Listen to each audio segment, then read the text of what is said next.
Ordinances for public hearing and final consideration. Mr. Mills, ordinance 716. Yes, Your Honor, I would ask you open for public hearing that ordinance, which reads an ordinance appropriating $1,428,115.24. General account proceeds for obligations and $869,616.45. Sewer account proceeds of obligations not needed for their original purposes in order to provide for the various purposes listed herein in and by the Township of Morris. Okay, before we ask for a motion and vote, is there anybody from the public that wish to comment on ordinance 7-16? Please step forward to the microphone and if you have any comments. Seeing none, I'm going to close the public portion. Do I hear a motion on 716? I will offer that, Mr. Chairman. I hear a second? Second.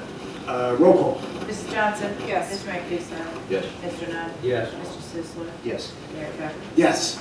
I, Daniel W. Caffrey, Mayor, declare the ordinance adopted and finally passed, approve the same, and direct the clerk publish proper notice thereof in the newspaper, and to record the ordinance in its proper place.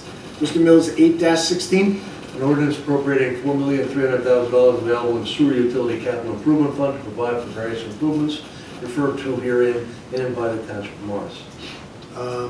Prior to asking for a motion on 8-16, I'm going to open up 8-16 for public comment or query. If anybody has any comments on that ordinance, please step forward. Seeing none, do I hear a motion on 8-16? So moved. Second? Second, Mr. Mayor. Roll call. Mrs. Johnson? Yes. Mr. Mancuso? Yes. Mr. Nunn? Yes. Mr. Sisler? Yes. Mayor Pepper? Yes. I, Daniel W. Caffrey, Mayor, declare the ordinance adopted and finally passed, approve the same, and direct the clerk publish proper notice thereof in the newspaper, and to record the ordinance in its proper place. Mr. Mills, 9-16. Appropriating $321,500 available in the capital improvement fund to provide for various improvements referred to herein made by and in the Township of Morris.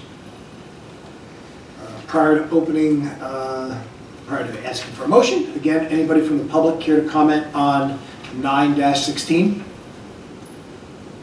Seeing none, ask for a motion. So moved, Mr. Mayor. Second? Roll call. Mrs. Johnson? Yes. Mr. Mancuso? Yes. Mr. Nunn? Yes. Mr. Sisler? Yes. Mayor Pepper? Yes. I, Daniel W. Caffrey, Mayor, declare the ordinance adopted and finally passed, approve the same, and direct that the clerk publish proper notice thereof in the newspaper and record the ordinance in its proper place. Mr. Mills, 10-16. It is a bond ordinance providing for various capital improvements by the Township of Morris, appropriating the aggregate amount of $2,429,500, therefore including a grant amount of $172,500 expected to be received from the State of New Jersey Department of Transportation, and authorizing the issuance of $2,135,525 bonds and notes of the Township to finance part and cost thereof. Thank you. Prior to asking for a motion, again, I'm going to open up 10-16 for public comment. Seeing none, do I hear a motion on 10-16? So moved. Second. Roll call. Mrs. Johnson? Yes. Mr. Mancuso? Yes. Mr. Nunn? Yes. Mr. Sisler? Yes. Mayor Pepper? Yes. I, Daniel W. Caffrey, Mayor, declare the ordinance adopted and finally passed, approve the same, and direct that the clerk publish proper notice thereof in the newspaper and to record the ordinance in its proper place. Mr. Mills, finally, 11-16. It is a bond ordinance providing for swimming pool improvements and the purchase of equipment by the Township of Morris, appropriating $235,000 therefore, and authorizing the issuance of $223,250 bonds or notes of the Township to finance part of the cost thereof.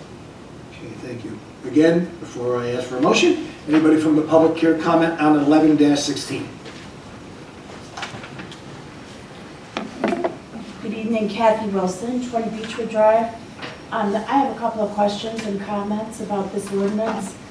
First of all, 11-16, this ordinance is part of the package of repairs and upgrades to the pool that have been going on since 2013. Is that correct?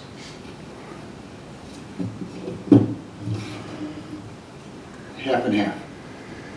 Part of them are some electrical surcharges, pool covers that we would have to do. Also maybe some ADA improvements to the pools so there, and it also includes a concession trailer for the Streeter Pool Complex.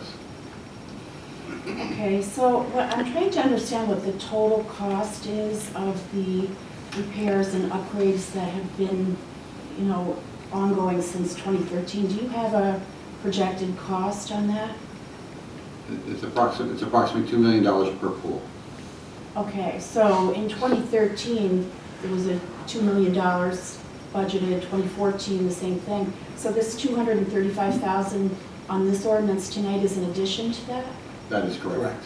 Correct. Okay, so if you were to put it all together, you got the 4 million from the past, the 235,000 now, are there other anticipated costs that will come together to, you know, for the pools to be finished? It's not that like the ADA requirements and the electrical surcharges, the pool covers, they were all not included in that previous bond ordinances. That was They were for not. reconstruction. This is for some additional amenities that are going to be added to that. Okay, do you have a ballpark figure on what the cost is per household for making the repairs and upgrades to the pool? I realize it's not an exact number, but I'm just curious what a ballpark number would be. It's kind of hard to tell because our registrations aren't finalized yet. Our registrations are far and above previous years. I believe So, that. so to finalize a number midway through a process, it's pretty impossible. Okay, You also have to back out the commercial side, but you have to do it as assessed value, so it'll take, I can do the calculation as we get all the expenses, what it's going to be, but then you're gonna have to take that with the average household and that kind of thing. So okay. it's not a simple add and divide. So it's sort of a bit of a moving target. Well, yeah, you have commercial property, so if you're Yeah. gonna take the average residential, you've got to back that portion out of it. Okay. All right, I have a comment. I'm glad to see these improvements and repairs. I think what's been done is fabulous. I've never been a member myself, and after what I saw at Ginty last year, I joined.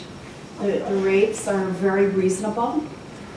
The facility's beautiful, and I would encourage other people who haven't, maybe like me, who it never even occurred to me to join. Mhm. And I would encourage others to take a look. It's definitely worth it. It's a great facility. So, the one point I would like to go on record on, you know, as far as finances, I don't know the history. I don't know what the decision-making was. We're talking about bond ordinance 11-16. Yes, So if you yes. have anything specific to that, that would be great. If not, we will Okay, have public comment. I do have Okay. something specific to that. Okay. At the last meeting, Mr. Sisler voted no on the first read of this ordinance. And what that says to me is that Mr. Sisler opposes this ordinance. So I'm interested to understand why. Mr. Sisler's made those comments in the past, and I'll open it if he cares to again, that's fine, but I don't see a need to. If you've talked about the pools and why it's not so great. I voted no, so. Extensively, Mr. Mayor. Could you refresh my memory? We can talk at a later time. I'm not going to waste everybody's time repeating what I said time and time again for the past 3 or 4 years. This is a place we have a real difference of opinion. So Okay, I will great. take you up on your offer to speak offline. I would definitely like to Thank talk you. with you further about that. Thank you. Okay, do I hear a motion on 11-16? So moved, Mr. Mayor. Second? Second. Roll call. Ms. Johnson? Yes. Mr. Mancuso? Yes. Mr. Nunn? Yes. Mr. Sisler? No. Mayor Bear? Yes. I, Daniel W. Caffrey, Mayor, declare the ordinance adopted and finally passed, approve the same, and direct that the clerk publish proper notice thereof in the newspaper, and to record the notice in its proper place. Before we move